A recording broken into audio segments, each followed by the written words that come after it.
The last two World Juniors have ended in disappointment for Canada, with quarterfinal losses to Czechia.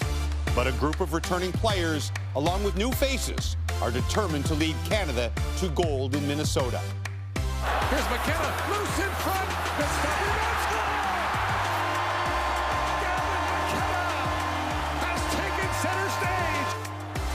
The journey begins today as we unveil Canada's training camp roster and break it all down. It's the World Junior Countdown Show next.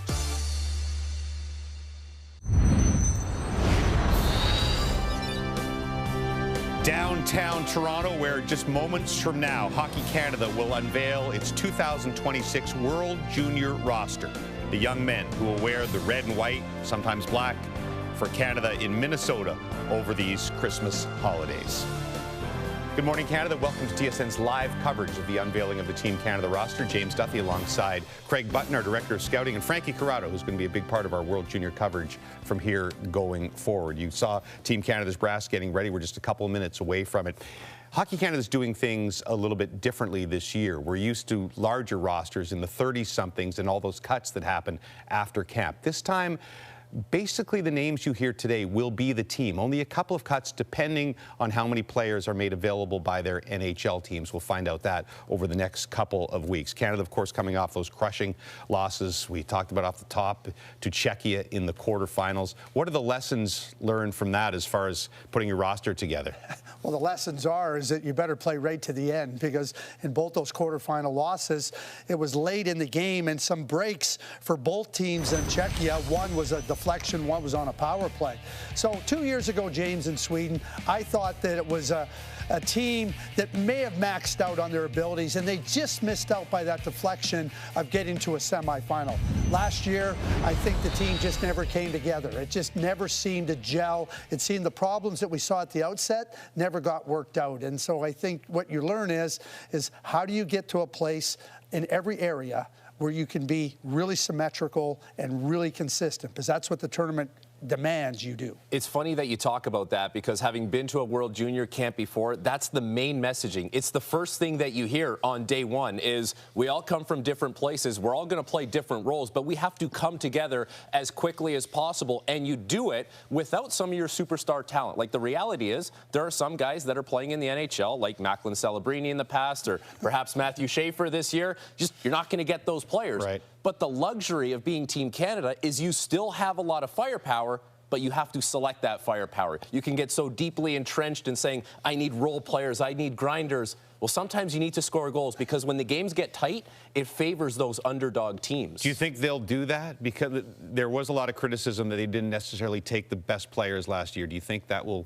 see that in what we're about to hear? Well, one thing I know very clearly about Dale Hunter is that he wants players that can understand and play in the different situations, but make no mistake about it, he values scoring in a big way. If you can't score, yeah, you got to minimize your mistakes, but then you got to be able to take advantage. Scoring allows you to take advantage. And Dale Hunter is the perfect coach for this program at this time, because being a coach, you have to be a little bit of a salesman. You have to get the best players from everywhere to buy into what you're doing. And having been around the London Knights and Dale Hunter, OHL Finals, Memorial Cup, you talk to those players, they always talk about the system. The system that Dale Hunter plays.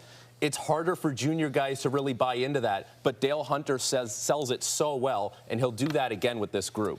The other big question that we won't have answered today, again, is exactly which of the handful of NHL players still in the league will be made available. As we know, Macklin Celebrini, no chance. Matthew Schaefer, no chance.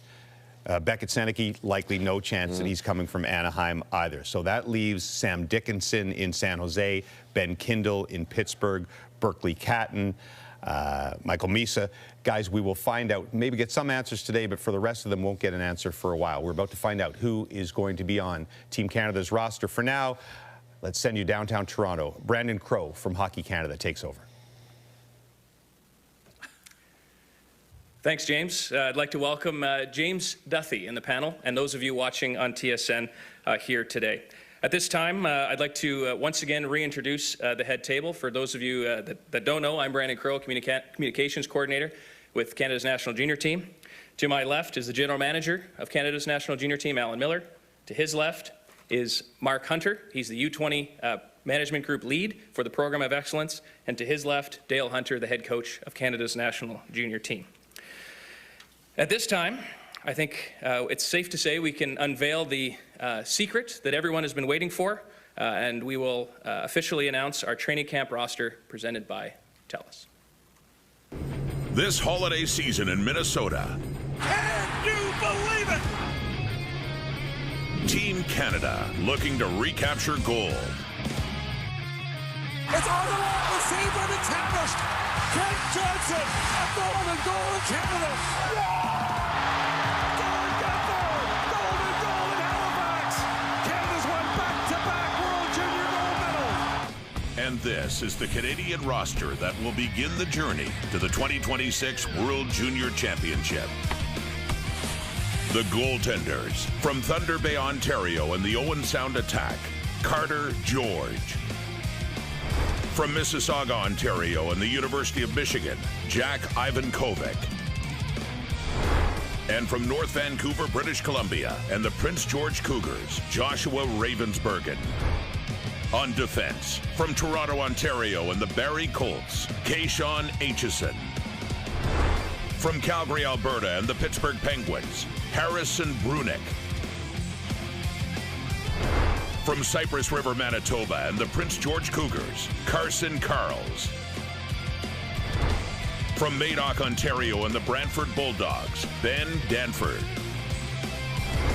From West Kelowna, British Columbia and the Edmonton Oil Kings, Ethan McKenzie. From Nobleton, Ontario and the Calgary Flames, Zane Perek. From Elmer, Ontario and the Kitchener Rangers, Cameron Reed. From Calgary, Alberta and Penn State University, Jackson Smith. And from Fort Saskatchewan, Alberta and the University of North Dakota, Keaton Verhoff. Representing the forwards, from West St. Paul, Manitoba and the Everett Silvertips, Carter Bear. From Canada, Ontario and the Barrie Colts, Cole Baudouin. From Sherwood Park, Alberta and the Seattle Thunderbirds, Braden Coots. From St. Hyacinthe, Quebec and the Moncton Wildcats, Caleb Denwaye. From Oshawa, Ontario and the Windsor Spitfires, Liam Greentree. From Mississauga, Ontario and the University of Michigan, Michael Hage. From Lake Country, British Columbia and the Kelowna Rockets, T. Jaginla. From London, Ontario and the Brantford Bulldogs, Jet Luchenko. From Elmira, Ontario and the Sault Ste. Marie Greyhounds, Brady Martin. From Peterborough, Ontario and Michigan State University, Porter Martone. From Whitehorse, Yukon Territory and Penn State University, Gavin McKenna. From Oakville, Ontario and the San Jose Sharks, Michael Misa. From Toronto, Ontario and the Brantford Bulldogs, Jake O'Brien. Also from Toronto, Ontario and the London Knights, Sam O'Reilly. And from Macklin, Saskatchewan and the University of North Dakota, Cole Reshny.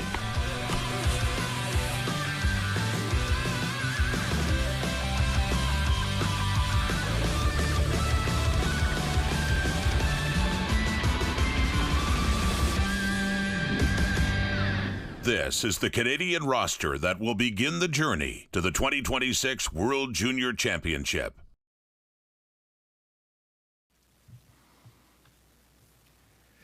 Thank you to our partners at TSN for putting together that excellent video as we unveil our roster.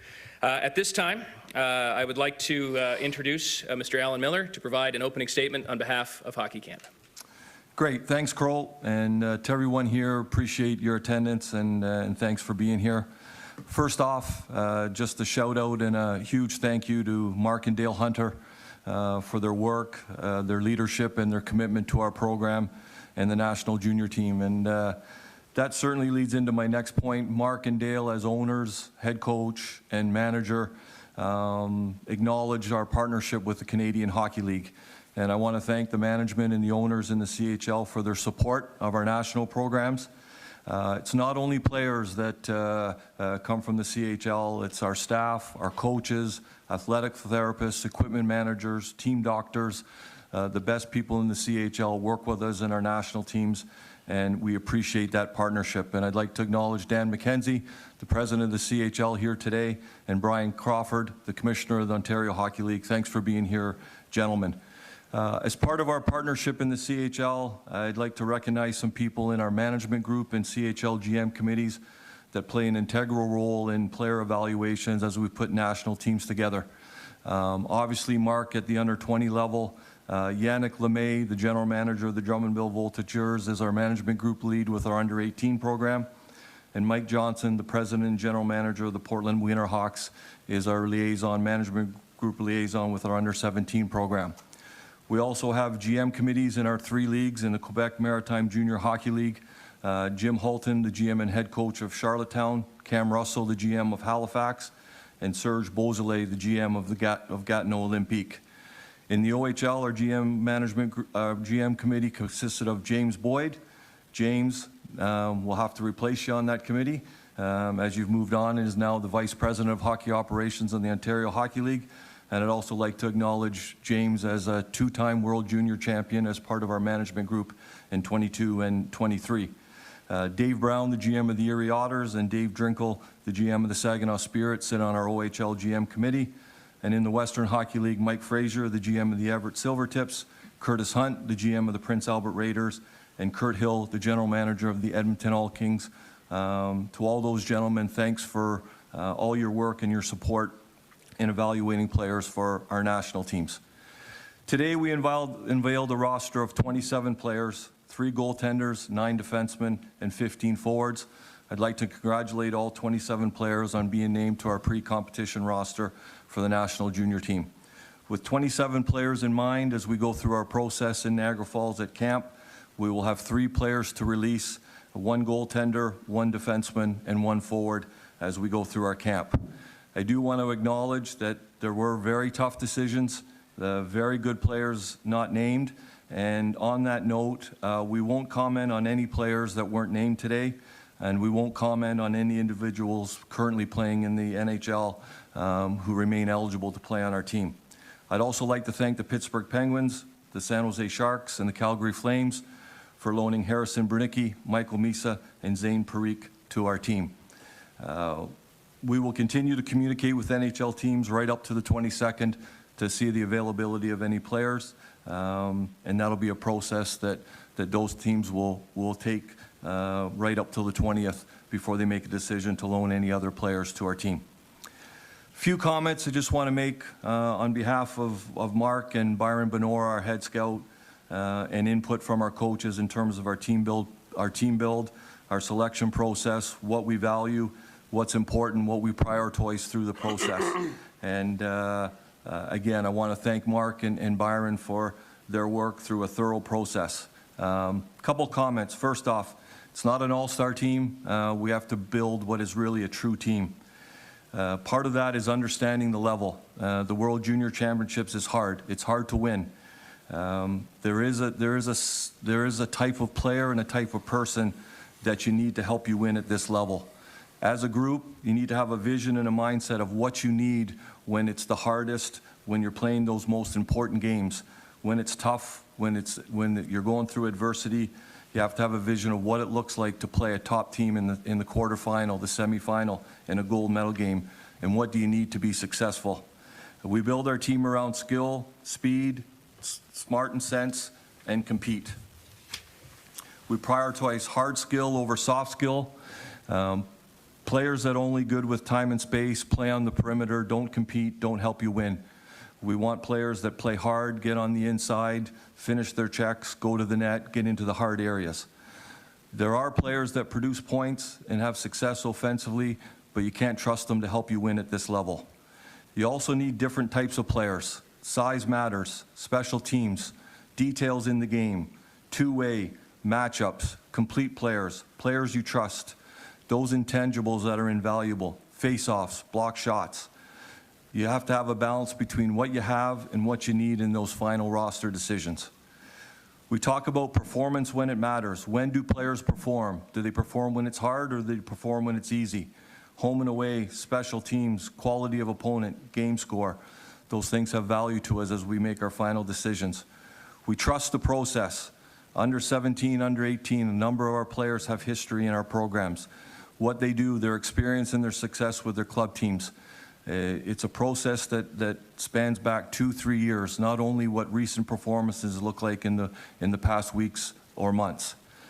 And finally, when we're evaluating players, we are fortunate to be able to evaluate the top young players in the country.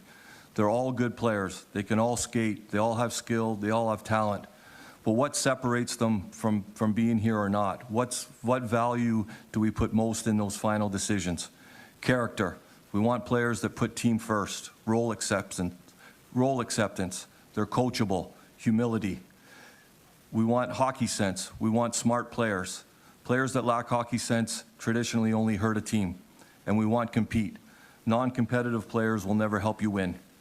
And finally, we always ask one question at the end: how do you help us win? And that's what it's all about. So finally, some general thoughts on our group before I turn it back to Crow and then to Mark. I believe this is a talented group, lots of skill, lots of history of production. The core group of this team has good international experience and has had success. We've won the last 3 under-17 World Hockey Challenges. We've won the last 2 under-18 World Championships, and we've won 2 of the last 3 under-18 Hlinka Gretzky's with a lot of players on this roster that have been part of those successful programs. I believe we have a smart group. We have good depth. We have a group that plays with details. We have a group that we can trust to play the right way. Strong group with depth, and there's more tough decisions to come. We certainly like the flexibility and the versatility in the players that we have on our roster. Again, thanks to everybody for being here, and appreciate the support, and I'll turn it back to Kroll. Thanks, Alan. On behalf of the management group, I'll just ask Mark Hunter to say a few words. Well, thanks, everybody. Nice to see everybody here. You know what? I'd like to thank Hockey Canada and Dale and myself to give us the opportunity to be involved with this prestigious tournament. And so it's something that we're very excited about to represent Canada. And you know, dealing with Scott and Al, it's been great relationship. I think we're all working together, I think, which is important. And it's been a good process of picking the players. It's tough decisions because there's good players out there. As Al talked about, you know, we look at you know, the speed, skill, and grit. It's something that we want a part of Canada. That's players that we expect to how to play. And you know, I think it's important that you know, as ourselves and the players don't get ahead of themselves. We've got to have being hopeful and humble, and I think that's kind of be our model, to making sure we keep our feet on the ground and understand what we need to do to win games. And of course, to win games, it's team play. It's not individuals, and we got to create a team here, and that's from the coaching staff and Al, myself, and Scott, and to make sure we can hopefully win a championship. Thank you. Thanks, Mark. And lastly, on behalf of the coaching staff, I'd ask Dale to say a few words. Welcome, everybody here. Again, me and Mark appreciate the Team Canada here. It's an opportunity where we're proud of our country, and we want to win. And that's what we got to instill. It's a privilege and to coach, just like it's a privilege to play. And to pick these kids out, like it's tough because we have a lot of good players. We got a good program, right from minor hockey all the way up. There was tough choices to make, and Al Mark was scouted. Had been 3 months of it, and it's a lot of traveling, but they came up with the best players to help us win. So as far as coaches, we got good players to deal with. Now we got to get them to play as a team, and it's most important thing as a team. You have their skill and you have their skill, speed, everything, but you got to play with structure. If you have no structure in your game, you will not win. And structure is doing the right thing for the team. Sometimes you got to pull out of a situation and play a defensive side of the game, and when to go and when not to go. And structure is important. Plus discipline, guys. And we talk about it a lot all the time. I think every coach talks about discipline.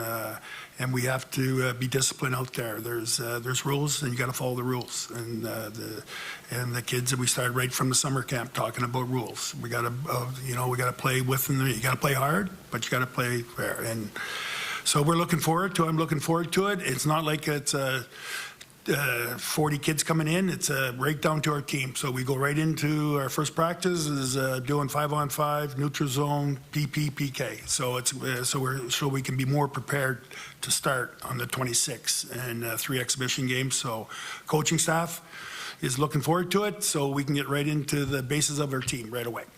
Thank you. Thanks, Dale. My colleague Jacob has a microphone. I know it's just more so for the recording of the question. So if you want to just throw your hand up, flag Jacob, and then just make sure you say your name, your outlet, and who your question is for. Mark Masters, TSN. Alan, Dale just alluded to it, but how much does it change the dynamic to start with a smaller group, and when are you hoping to be down to your final group?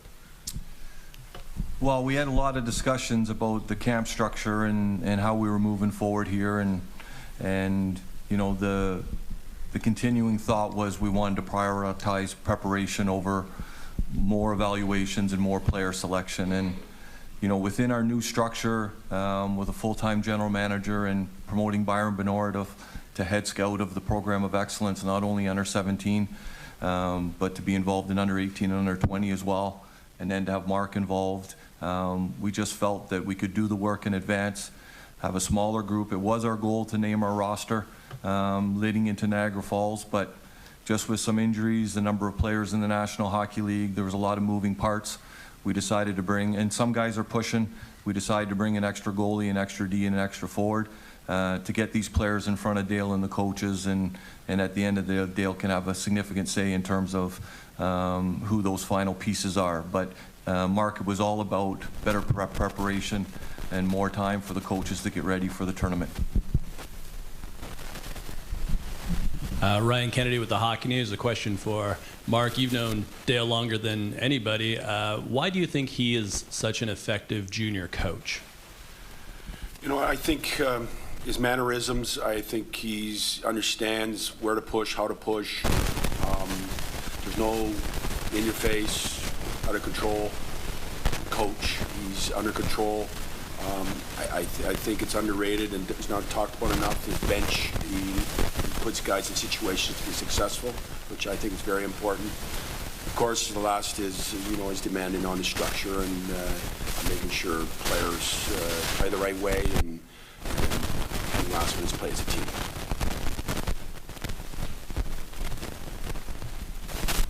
Sorry, Sam Cosentino, Sportsnet. Just quickly, there were 2 dates, the 20th and the 22nd. What's the cutoff for the NHL players to be released, should they be released?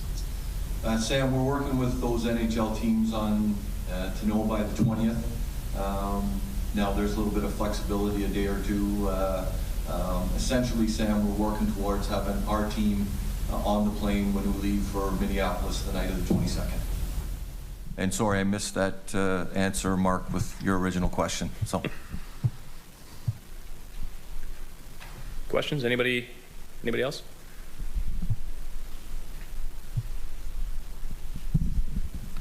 Ryan Kennedy from the Hockey News again. A question for Dale. What do you enjoy the most about coaching at the junior level, like coaching this age group? It's development about the kids. They're trying to get there, and I coach in the National Hockey League, and they're already seasoned. They know what they have there. But as juniors, they come in at 16 and 17 years old. They're young, and it's the teenage years, and it's important years, and just not in hockey, in life too. So, we're all been parents, so it's like raising your kids all over again, and. So it keeps you young. It keeps you young. You're dealing with teenagers, and it's fun being around them. Yeah, Sam Cosentino, Sportsnet again, Mark, and I guess Dale, even you, Alan, for as long as you've been around. Like, what gives you the juice here to keep going? What gets you fired up? Go ahead, Mark. You know, we love the game. Love being competitive and understand, you know, winning, and you never stop loving winning. So that's something why we're here, is to win here in this tournament. So that's our goals. So there you have it, and here you have it. Team Canada's 2026 World Junior Training Camp roster. 22 of the 24 skaters named to the roster were picked in the first rounds of the past 2 NHL drafts, or are projected to go in the first round of the 2026 draft. You see Gavin McKenna there from Penn State, the favorite to go first overall next June, one of 6 returnees from the 2025 team. So they will have to reduce the roster by at least 2 players. Could be more depending on the availability of a couple of other NHL players, which we'll get to in just a second. James Duthie back with Frankie Corrado and Craig Button. First of all, whenever it's in Canada, the story is often who's not on there. And last year there was a lot of fuss over the players that were not named, including a couple of guys that are there. You know, Michael Misa wasn't there, Zane Perek, Beckett Seneke, and there was a lot of fuss on take the best players. Is there any notable missing here that's going to cause the same sort of stir?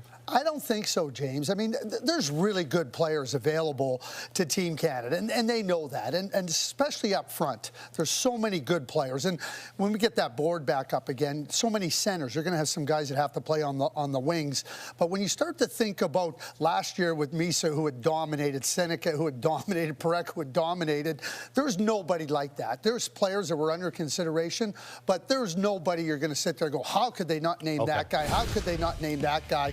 And this is the board just quickly. Frank, I'll turn it over to you talking about the centers, but you're going to have guys that have to play in different positions. And that's a good thing for Team Canada, because you're going to put players on the wing who are probably natural centermen, but that's okay. And I look at this team right down the middle of the ice. The first thing that jumps off the page is they are all very smart. They're two-way guys, and yeah, they can make plays. They're the best players. They play for Team Canada. I get that. But you're not going to feel like you're at a deficit regardless of who is kind of anchoring your line. There's a lot of intelligent players there, and you don't sacrifice skill to have that intelligence. They mentioned that. They talked about the key things they looked at in role acceptance and humility and hockey sense and compete. The things we hear sort of every year, but the other issue, of course, is who else will be made available from the National Hockey League. We mentioned off the top, there's no way that Macklin Celebrini is joining this team. There's no way that Matthew Schaefer is joining this team. There's likely no way that Beckett Seneke is joining the team, playing a significant role with the Ducks. So, Craig, Dickinson, Kindle, Catton, are they likely to get, say, maybe 2 of them? Well, they'd love to get all 3. They'd love to get 2 of them. Listen, I really believe if they can get Sam Dickinson, that'll make that blue line formidable. They have so many good forwards. Obviously, if you get Berkeley Catton, who is a brilliant player and so competitive, and Ben Kindle, who's been so good. But I think Dickinson, if they can get him, he becomes a significant linchpin for the way they want to play. Oh, and by the way, Dale knows how to use Sam Dickinson. And returning player, like a man amongst boys. Now he has the NHL experience to go with it. And if you know, Ben Kindle has been so important to the Pittsburgh Penguins, I would have a hard time believing they're going to part with him. But yeah, you're always holding out hope that you get just one more NHL player. It really puts you over the top. Interesting thing about Ben Kindle, he wasn't really super high on their radar at the beginning of the season, and then goes to Pittsburgh, and what happens? Now he's a guy they'd badly love to have. So if Dickinson comes back, what would be the top pairing there? I think it would be Dickinson and Brunick. Right. And then you'd have Reed and Perek, and then you would have Aitchison and Ben Danford, the Toronto Maple Leafs draft. It would be pretty good. Like, you have a lot of different types of defensemen there. You have your roles, and you still have a lot of skill because you're bringing Zane Perek this year. Yep. A big challenge ahead for Team Canada, of course. The back-to-back exits in the quarterfinal. The first time that has happened. The worst 2 back-to-back results since they adopted the national team program in 1982. They'll try to end that in Minnesota, where they won their first ever gold in 1982, the first year of the national team program. We'll have a full countdown show a little bit later on today. And, of course, the World Juniors just a few weeks away on TSN. Thanks for watching.